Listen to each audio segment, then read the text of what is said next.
Buenas noches con todos, bienvenidos a esta hermosa presentación del libro. Siempre es muy lindo para la Academia Ecuatoriana de la Lengua recibir a nuestros amigos, a nuestros escritores, al público que tan cariñosamente viene hasta el centro histórico y nos acompaña en estos actos.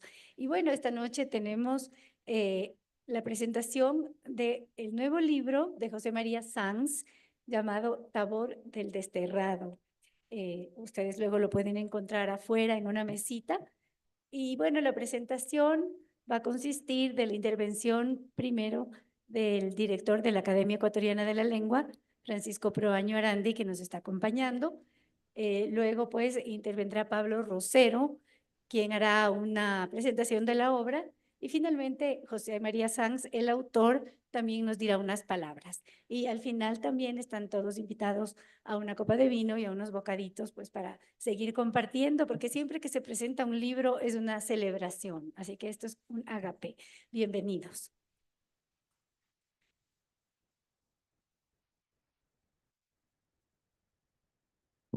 Bueno, muy buenas noches, bienvenidos.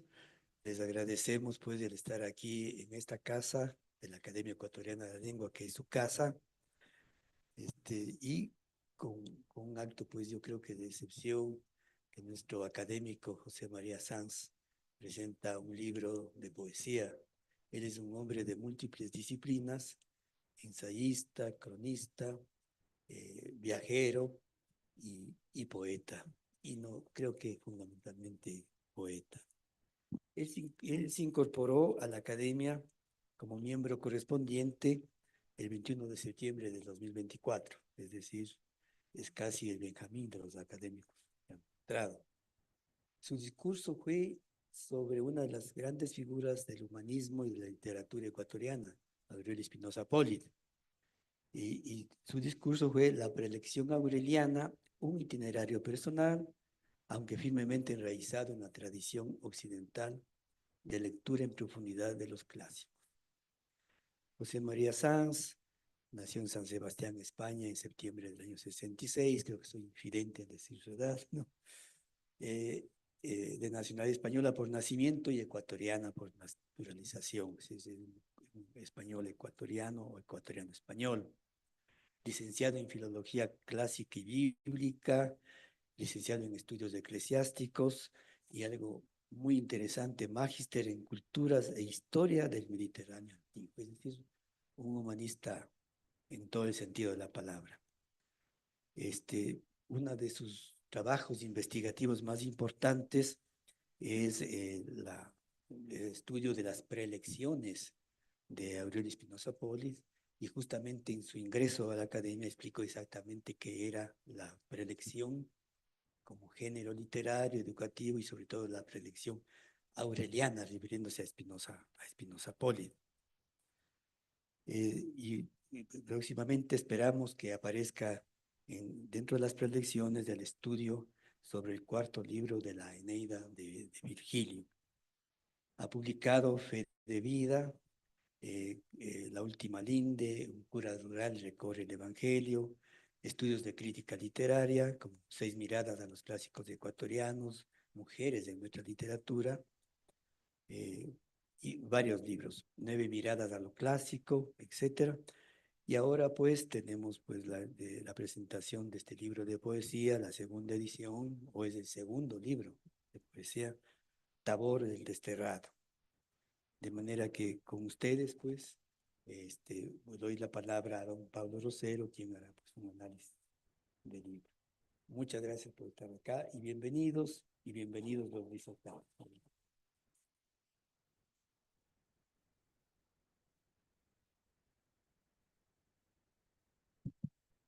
Buenas noches, querido embajador Francisco Proaño Arandi, director de la Academia Ecuatoriana de la Lengua, querido José María, amigos, amigas que nos acompañan. Una antigua tradición sitúa la transfiguración de Cristo en el Monte Tabor, en Israel, 40 días antes de su crucifixión. De acuerdo al relato bíblico, Jesús subió a orar en la cima de esta montaña, junto con 3 discípulos, Pedro, Santiago y Juan.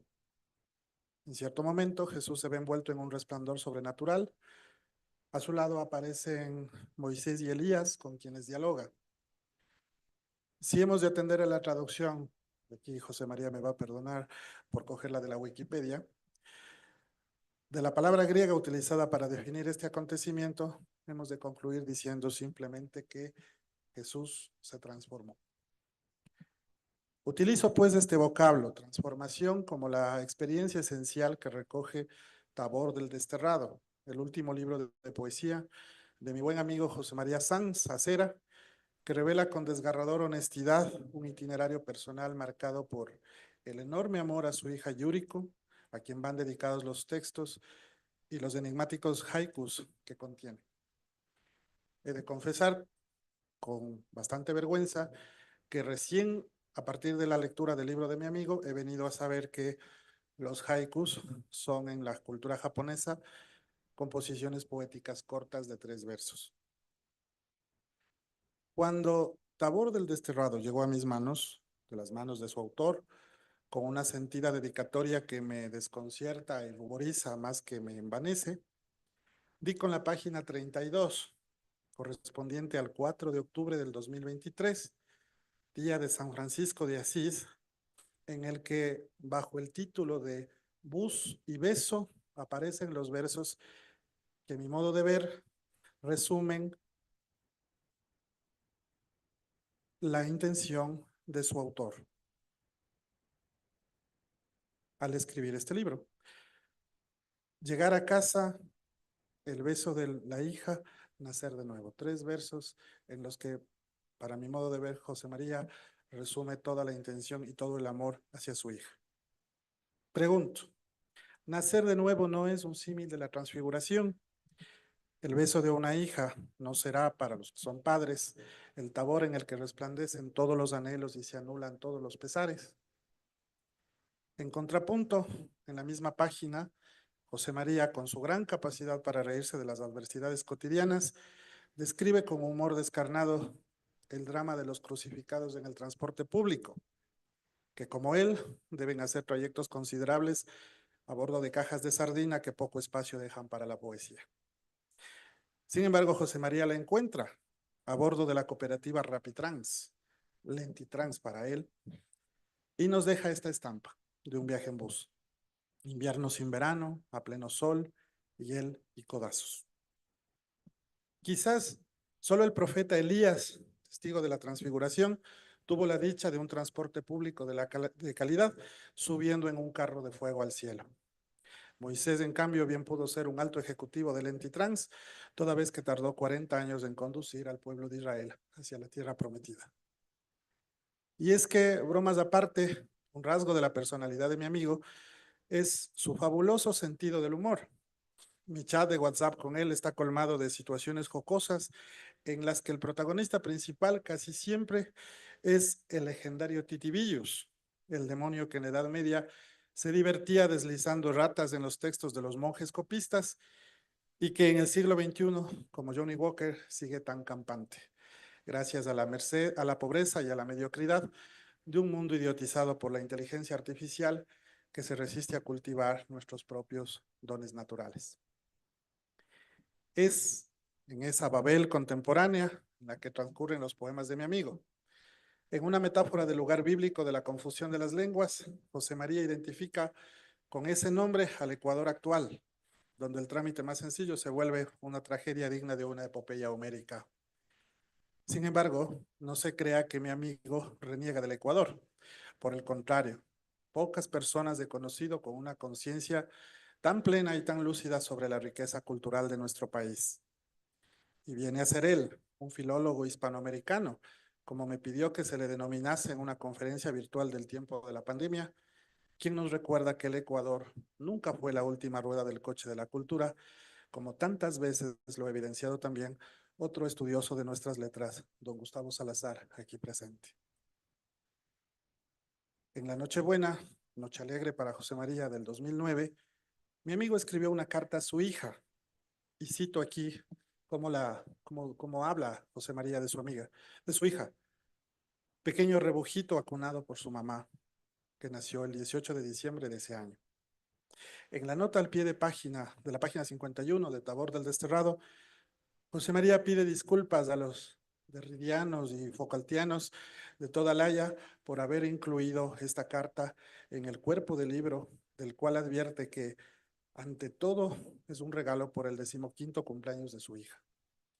Acaecido, como también lo advierte, el Día de la Virgen del Adviento, Nuestra Señora de la Esperanza, día dedicado a conmemorar la expectación por el parto de María, la humilde muchacha hebrea a la que, si le despojásemos de sus oropeles, coronas, cetros y advocaciones, la contemplaríamos mejor en su total entrega al plan de Dios, que más tarde se revelará con dolor en el Calvario, pero también con gloria y majestad en la cima del Tabor y en la mañana de la resurrección.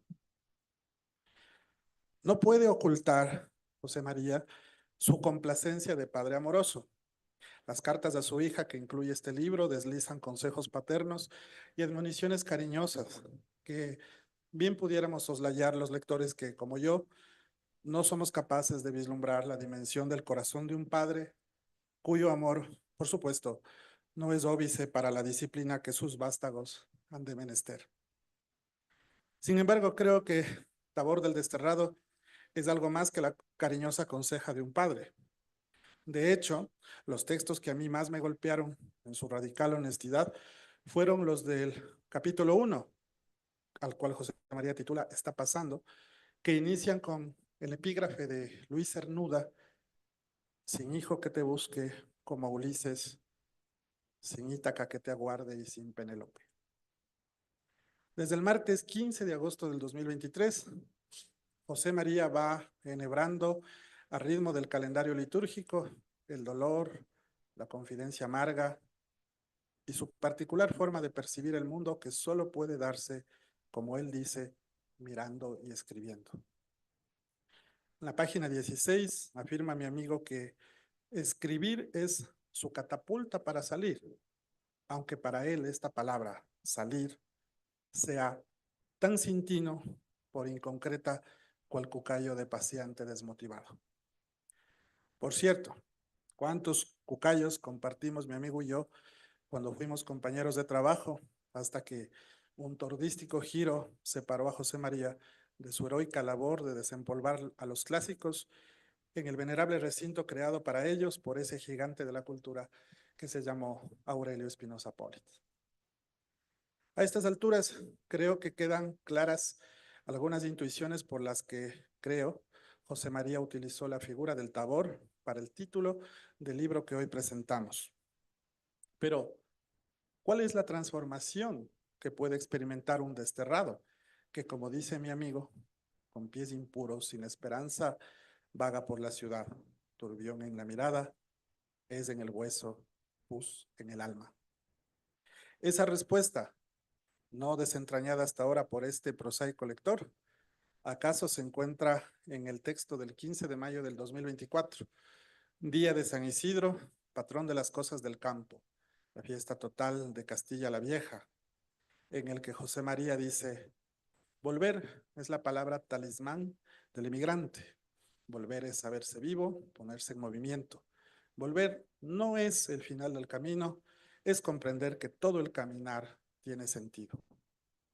Sentido, esplendor, transformación y plenitud que para mi amigo se materializan en su hija, que para él ha sido, y lo cito textualmente, siempre en la nostalgia, razón y corazón, Diego del Cid, que Dios no se llevó con él. Aunque la lectura de Tabor del Desterrado me ha sido placentera, he de confesar que he transitado con respetuoso silencio por algunos haikus que en su deconstrucción del lenguaje, y espero que José María me perdone este agravio, me resultaban del todo incomprensibles. Sin embargo, en otros remansos de sus páginas me he visto reflejado en el tránsito doloroso y tierno, a la vez de quien, como mi amigo, es un eterno buscador de sí mismo. Señoras y señores, gracias por su atención.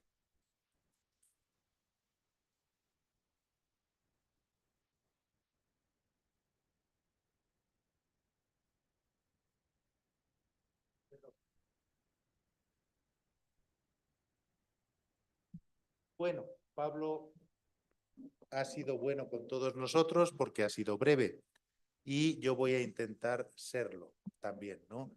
Saludo, por favor, a todos.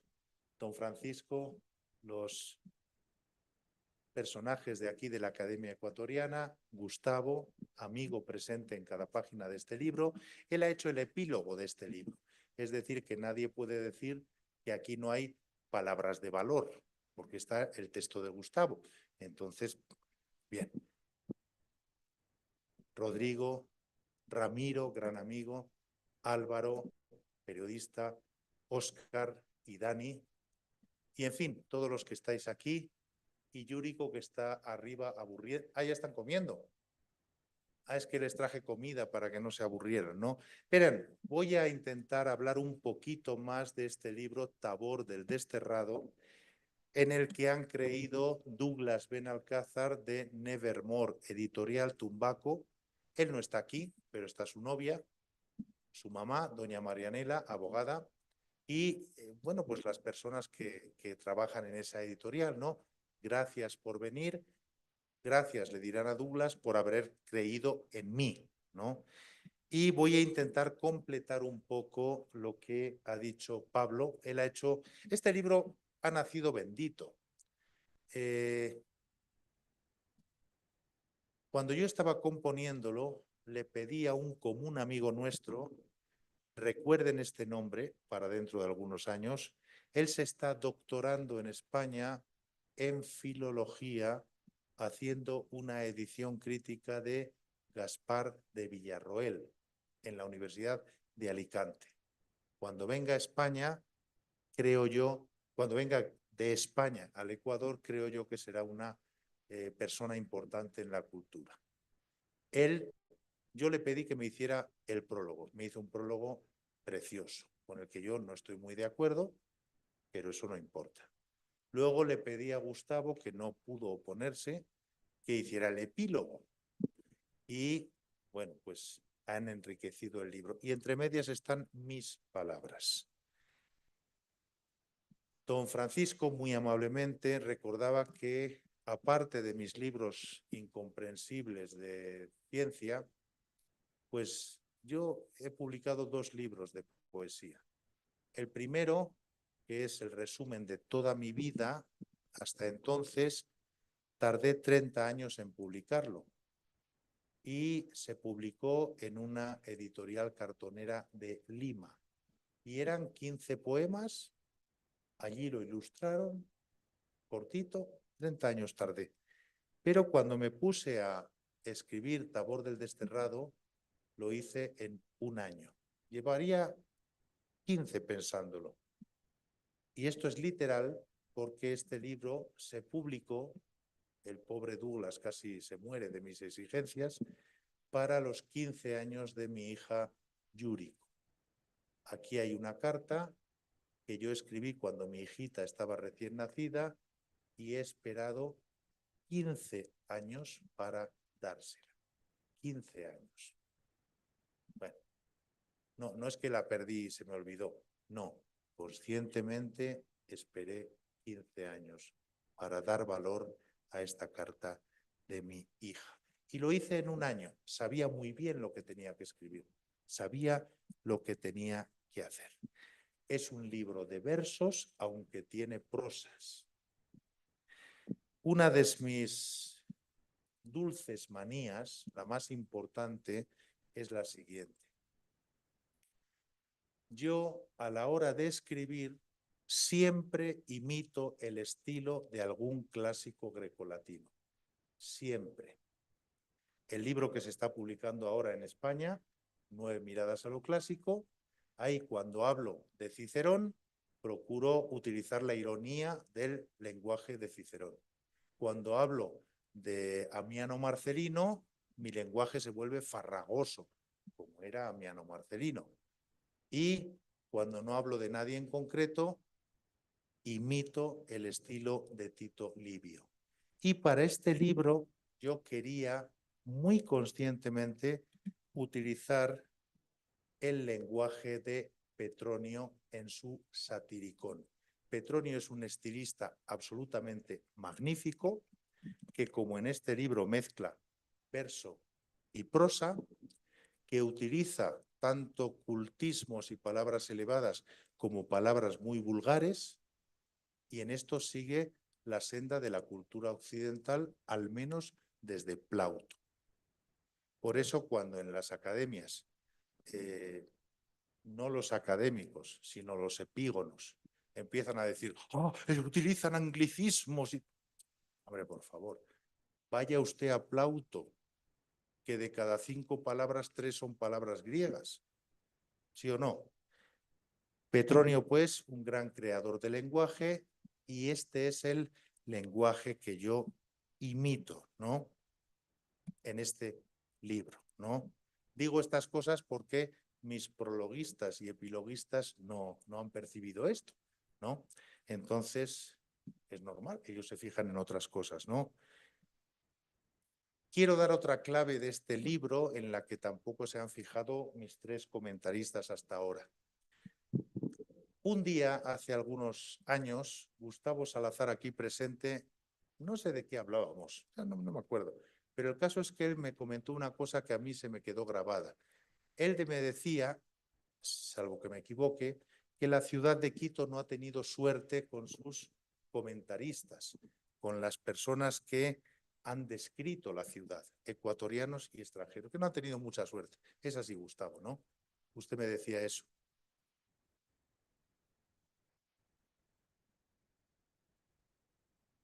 Ya. Claro, unos que hablan muy mal de Quito, otros que hablan muy bien, pero a mí se me quedó la idea, claro, yo me tuve que creer lo que él decía, porque yo no soy especialista en literatura ecuatoriana, solo ahora estoy aprendiendo en los últimos años. Y yo decidí que mi libro iba a ser mi descripción de la ciudad, desde el punto de vista del desterrado. ¿Sí o no? Yo llegué aquí al Ecuador hace 11 años y pico, ya tengo la nacionalidad ecuatoriana, ya soy de aquí, ya puedo criticar al gobierno, pero no dejo de ser un desterrado. Yo, en los poemas de este libro, he hecho conscientemente una descripción de Quito desde mi mirada personal, ¿no? Y sobre esto de los desterrados, quiero mostrarles este librito que por pura casualidad encontré hace poco en la librería Luz, la librería de Viejo. Es un libro francés de un tal Didier Tonchier que se llama Vértigos de Quito. Lo cito en mi libro de crónicas que pronto se publicará, que se va a llamar Del lago Xungo de la Pambamesa. Y este golfo, este neocolonialista, se atreve a hacer 200 páginas sobre el Ecuador cuando solo ha pasado 3 años en el país, viviendo en Guápulo de rico. Cuando yo me he pasado 11 años para poder entender algo del Ecuador. Hombre, qué cara dura, ¿no? Bien, y en bus. O sea, él en cambio, no, él lo dice, él se trajo de Francia su Volvo. Y yo aquí en el Rapitrans, como de, hombre, por favor. Bueno, el caso es que este libro es muy interesante. En la página 39 da un dato que quiero compartir con todos ustedes, y es que él habla de su vida como desterrado. Y él dice, el rechazado. Este capítulo se llama Los avatares del extrañamiento, ¿no? Él como francés, aquí en 2012, en Quito, ¿no? Dice, el rechazado, el que se siente rechazado, no tarda nunca en volver. Continúa. Sin duda, un verdadero cambio del corazón, se entiende, para incardinarse en el nuevo país es posible, pero no depende únicamente del contexto. Necesita un largo tiempo para conseguirse. Y él habla de que no lo consiguió.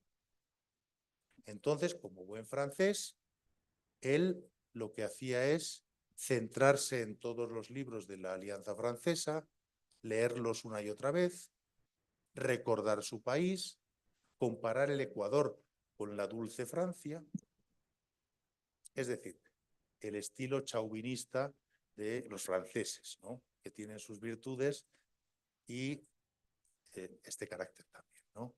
Esto es muy interesante, es muy interesante. Cuando tú te sientes no integrado familiarmente o lo que sea, simplemente te evades, te vas. Irse, te vas. Cuando no soportas el maldito autobús, te evades a la poesía, a la literatura, a la investigación. Vuelves a España, a la vieja Castilla. ¿Se dan cuenta? Y eso no quiere decir que no ames al nuevo país, pero esto se refleja muy absolutamente en este libro, ¿no? Y es muy importante. Decía Pablo que, bueno, verán, cuando yo quise hacer este libro y hacer mi descripción de Quito, del Ecuador, vamos a decir, de acuerdo a las necesidades que manifestaba Gustavo Salazar, yo pensé, ¿y cómo describiré yo en poesía Quito? Hombre, no voy a caer en el horrible costumbrismo, que es la muerte de todas las literaturas. Pensé que la forma clásica del haiku, 3 versos, como decía Pablo, 17 sílabas, podría servirme. Y me puse a hacer haikus. Y algunos se quedaron como haikus regulares, ¿no? Les voy a leer, perdón, un haiku que refleja a ese pajarito, pobrecillo. No, el pajarito ese pobre pajarito que cuando yo trabajaba en la Espinosa Poli, pues el pobrecillo se metió en el patio y no podía salir. Él se lanzaba como un animal contra los cristales y hubo que abrirle una puerta, ¿no? Este haiku se llama Frontera de Cristal y dice así: quedó encerrado, alas de pajarito, ímpetu de águila, ya. Es un haiku perfecto de 17 sílabas y así hice muchos, ¿no? Yo me acostumbré a cuando iba en el Rapitrans, en el Lentitrans, a pensar en mis cosas, porque lo que veía a mi alrededor contra mis codos era horrible. Entonces me acostumbré a ir con el telefonillo grabando en la grabadora y luego en casa pasaba eso a limpio, tal. Y me di cuenta de que no me bastaba con los haikus regulares, porque la vida del Ecuador no es armónica y regular, como en la dulce Francia. Es otra cosa. Y lo que empecé a hacer fue a retorcer esos haikus, a cortar sílabas, a añadir, a cambiar, a sugerir, hasta que fuesen medianamente incomprensibles, ¿no? Hasta que fuesen medianamente incomprensibles. La comparación es, yo empecé a hacer haikus como John Ford hacía sus películas y terminé haciendo haikus como Sam Peckinpah hace las suyas, ¿no? ¿Sí o no? De centauros del desierto, el puro clasicismo virgiliano, ¿sí o no? A Grupo Salvaje, Petronio, ¿no? Sangre, bien, ya, bien, ¿no? Eso he querido yo. He querido hacer sangre dentro de mí mismo para describir Quito que me acoge, ¿no? Y en ese sentido les decía antes, me voy a callar ya, que este libro, creo yo humildemente, que abre una nueva vía en el Ecuador frente a 2 corrientes en poesía que tenemos aquí, creo yo. Más allá de esas bobadas de poesía femenina y masculina. Hay 2 corrientes. Una es el omnipresente costumbrismo. Es un cáncer y sigue vivo. Es un cáncer horrible. Lo mismo en español que en las lenguas nativas del Ecuador. El costumbrismo, la descripción de los bellos días perdidos, los buenos días perdidos, ¿no? Y la otra corriente dominante es la corriente de la nueva poesía de la, déjenme llamarlo así, ya sé que es muy parcial, de la izquierda caviar, ¿no? La izquierda derridiana, Foucaultiana, ideológica, incomprensible, que te habla de cosas que deberías sentir, pero no sientes. Por eso no transmiten nada, ¿no? Entonces, frente a eso, yo he plasmado mi vida. He hablado de mi hija, he hablado de Quito, donde vivo, y lo he hecho desde esa perspectiva del que, como no todo lo que le gusta, no todo lo que vive le gusta, se evade y vive en la literatura. Y vuelve a casa y besa a su hija. Me voy a callar. Como les digo, hay prosa y poesía en este libro, cómprenlo. Y el libro básicamente termina con un poema corto que yo fecho el 18 de diciembre de 2024, que es cuando la nena cumplía 15 años, ¿no? Le quedan 3 para largarse de casa. Se llama así, Desángel, y dice de esta manera, lo voy a leer, ¿no? Hija, cuando te recogí del paraíso, aún no eras mariposa. Con la mamá nos hemos hecho grandes gracias a ti. No ha sido fácil, ¿o sí? Tú has sido siempre en la nostalgia, razón y corazón. Diego del Cid, que Dios no se llevó con él. Todos entienden perfectamente eso de Diego del Cid, que Dios no se llevó con él. Ustedes saben muy bien que el héroe castellano, el héroe de la Castilla Vieja, el Cid campeador, el héroe de la lealtad, tuvo un hijo varón, Diego, y tuvo 2 hijas.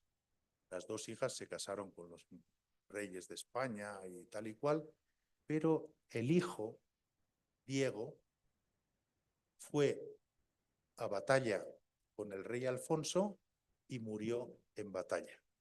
Entonces, para un hombre del año 1000, imagínense lo que es perder a su hijo varón heredero, ¿sí o no? Para mí mi hija es ese Diego del Cid,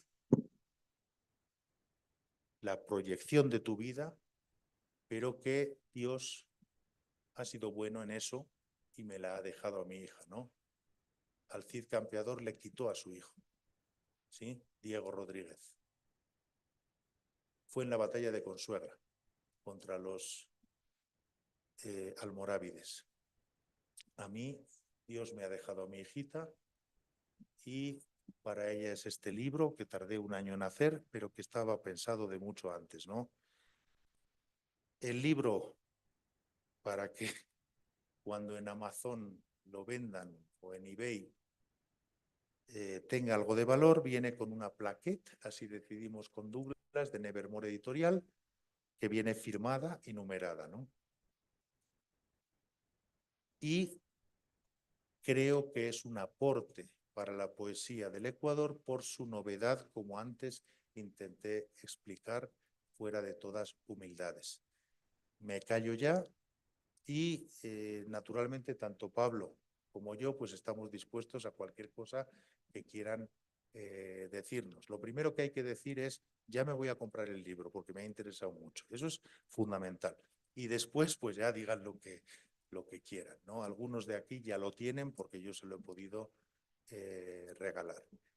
Queríamos que el libro de poesía de un filólogo lo comentase un historiador, por la cosa esa de, en fin, muchas veces los literatos hablamos entre nosotros en nuestro dialecto y no nos entiende ni el gato. Mejor que sea alguien de fuera, pues que nos ilustre, ¿no? Gracias por venir. Saludo a los del fondo. Eso es. Y ya, ¿no? Quien quiera decir algo, pues adelante, si no, vámonos a comer. Adelante. Sí. Academia Ecuatoriana de la Lengua. Pero vale igual que digas sí o qué. ¿Cómo? Que digas sí o qué. No sé si entendí. Por ese quiteñismo. Bueno, benditos amigos, ¿no? Este libro. No, yo soy académico, pero este libro ya verán ustedes que no tiene nada de académico. Es, como les he dicho antes, igual que el Satiricón de Petronio. Lo mismo tiene términos griegos o neologismos tomados del griego, que tiene palabras vulgarísimas del dialecto de España o de las cosas de aquí. O sea, eso, ¿no? Gracias. Pablo. Más que pregunta, primero me pidieron que nos demoráramos un poquito hasta que pongan las copas de vino. Podría leer unos haicos nomás, pero yo quería felicitar a don Pablo Rosero por su exégesis, y ahora entiendo de haberse escogido como alguien fuera del gremio de los literatos, es mucho más interesante, puede ser. Y luego, bueno, felicitarte porque muy hermosa, muy ilustrativa esta intervención, tanto con Pablo, y hemos comprendido muchas cosas a quienes vamos a adquirir el libro en los próximos minutos, ¿no? Su génesis, su sentido, esta cosa literaria y a la vez filial con tu hija, nos parece tan importante que presida la aparición de este libro, ¿no? Luego solamente quería se hablaba algo de que en Quito se habla mal o se habla bien, pero lo importante es que sí hay una literatura que más que nada incide en el estado de ánimo de una ciudad como Quito, una ciudad que ha ido creciendo.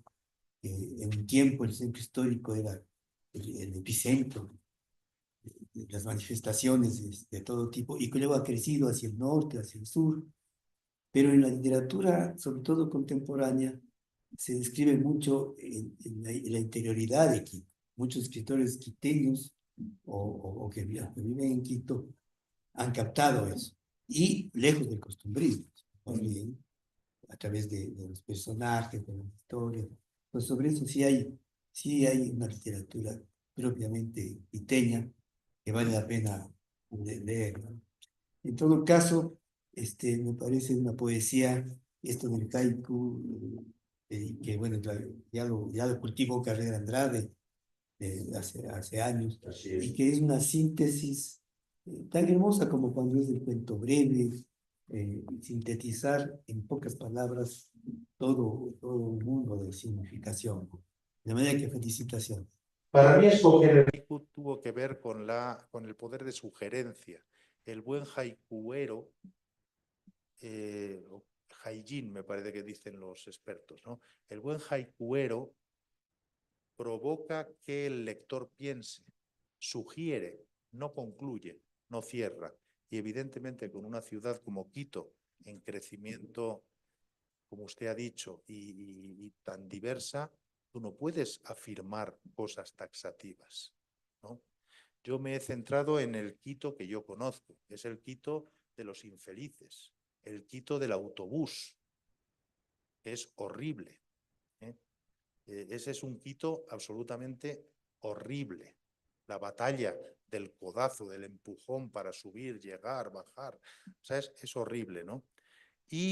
Pero he querido describir pues muchas cosas de Quito, ¿no?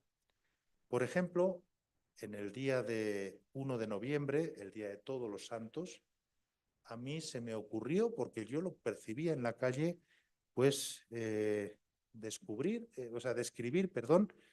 algunos personajes de Quito, ¿no?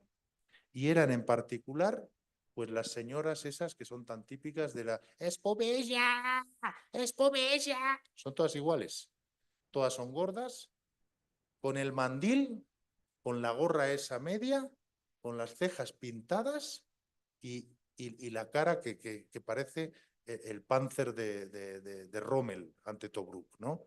Bueno, entonces yo describí a estas señoras, ¿no? Yo las odio porque son las que me dan codazos en el autobús, me quitan el sitio y se agarran la barra. Como llevo 11 años luchando contra ellas y siendo derrotado, si me entiende, ¿no? Pues mis peores instintos afloran. Entonces, yo hice 3 haikus sobre las señoras de la espumilla. Este se llama Dídimo Cofre. Dídimo Cofre. Dídimo. No solo es tetas, se recalientan celu y monedero. Porque la señora de Lipiares mete el celu y el monedero aquí entre las tetas en el Dídimo Cofre. Sí.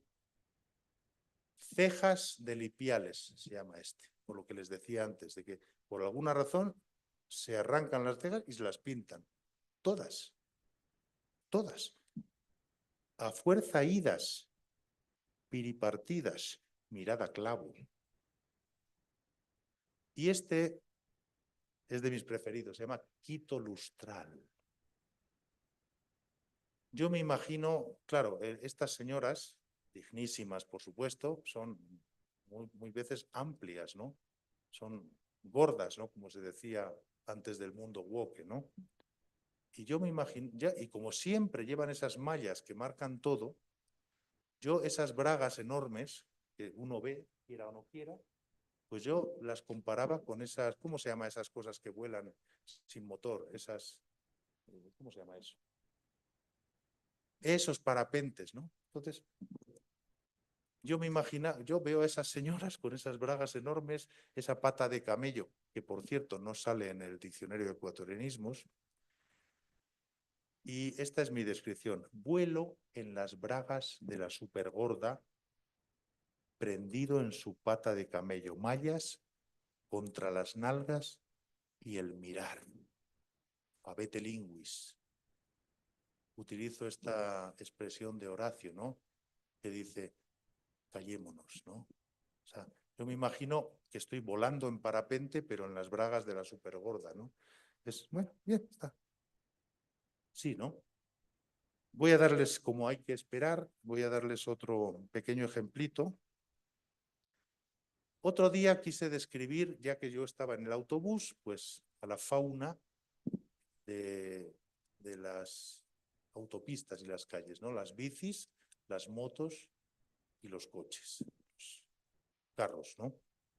Y me salieron unos haikus maravillosos, súper regulares, que yo inmediatamente cogí la película de John Ford y la transformé en Grupo Salvaje de Peckinpah, ¿no? Bicis. Jugarse la vida, dicen, por si lo hicieras. Esta es la moto. La moto es la eléctrica bella. La moto eléctrica esa, ¿no? Que bueno, estás tan acostumbrado al ruido de Quito que de repente casi te atropella y es una moto que pasa. La oyes, dice, ni se la ve llegar, destello que no existe. Y este es el carro, ¿no? Este es si la moto era la eléctrica bella, el carro es el eléctrico Bel. Bel es Baal, por supuesto, ¿no? Nadie lo quiere. Necesitamos ruido. ¿Sí o no?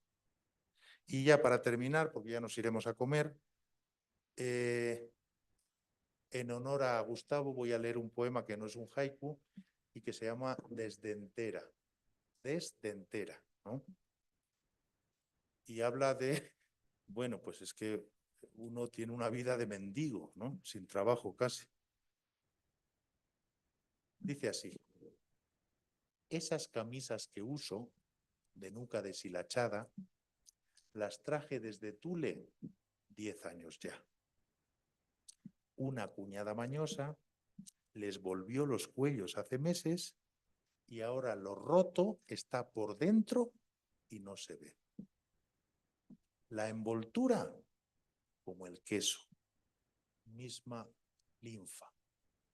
Es esa sensación del desterrado que como no tiene dinero, ni oficio, ni beneficio, ni coche, pues se siente que huele como el queso viejo y no ve diferencia entre sus camisas, que parecen nuevas, pero es porque la cuñada les ha dado la vuelta a los cuellos, ¿no?